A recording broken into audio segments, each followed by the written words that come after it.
Et nous retrouvons tout de suite le facilitateur de l'ONU pour la crise guinéenne, Saïd Djinnit, en direct de Dakar. Merci beaucoup d'être avec nous ce soir.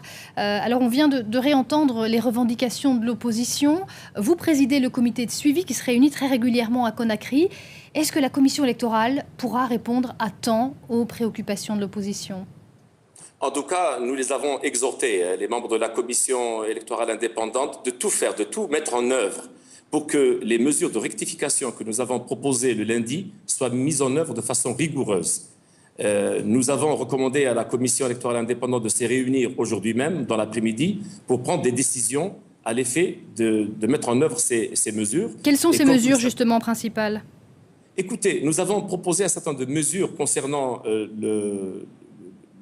la liste électorale, parce qu'un certain nombre de préoccupations ont été portées à notre connaissance, notamment ceux qui ne se verraient pas dans la liste électorale. Et nous avons recommandé à ce que la CENI mette en place un dispositif de recours, en plus de permettre à tous ceux qui sont détenteurs d'une carte électorale de 2010 ou d'un récépissé de 2013 d'aller voter normalement comme tous les autres. Mais en plus de mettre en place un dispositif pour les recours de ceux qui, malgré tout cela, ne trouveraient pas leur nom sur les listes électorales. L'Union européenne, M. Djinnit, l'Union européenne, justement, ce soir, dénonce une distribution chaotique de ces cartes d'électeurs et demande à la commission électorale d'être, je cite, plus transparente. Est-ce que vous comprenez cette attente, ces demandes de l'Union européenne ?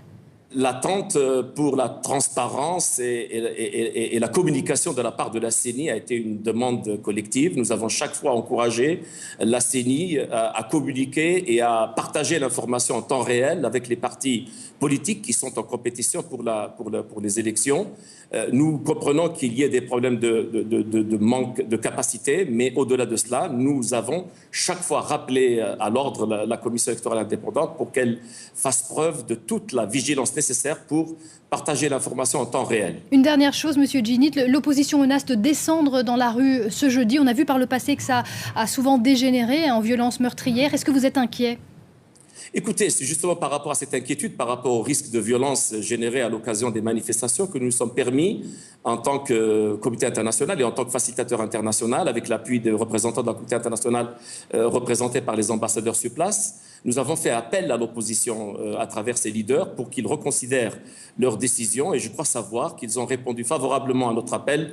Et je saisis l'occasion pour lancer et réitérer mon appel au calme et à la retenue, étant entendu que nous nous sommes engagés pour créer les conditions d'un scrutin libre, transparent et équitable.